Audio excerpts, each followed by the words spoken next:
moi j'adore arriver au sentiment de liberté qui implique à la fois une totale maîtrise et un total abandon.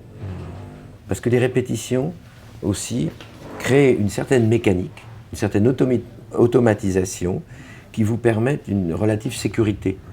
Que même les jours, parce que Diderot le dit, le problème c'est pas de jouer une fois, c'est de jouer 2 et 3 et 10 fois.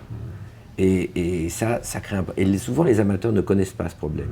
Parce que les amateurs souvent jouent une fois ou 2 dans un sentiment de miracle justement, un sentiment de... alors que les acteurs professionnels jouent dans le sentiment de la répétition, parfois même de la saturation du nombre de représentations.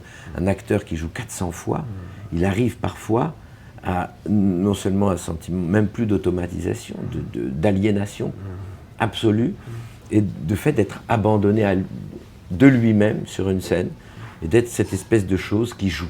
Sentiment aussi que j'ai connu, qui est un sentiment atroce.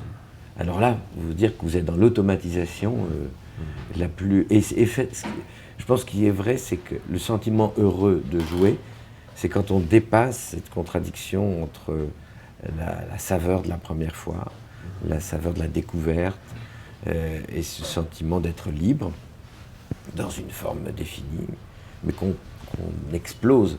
Et même moi, j'adore, parfois, je le fais très souvent, la mise en scène, je l'oublie totalement, et même je suis désinvolte avec ça, je suis même insolent, j'oublie un jeu de scène volontairement, enfin je m'en fiche complètement, parce que les jeux de scène, ça n'a aucun intérêt, les effets n'ont aucun intérêt.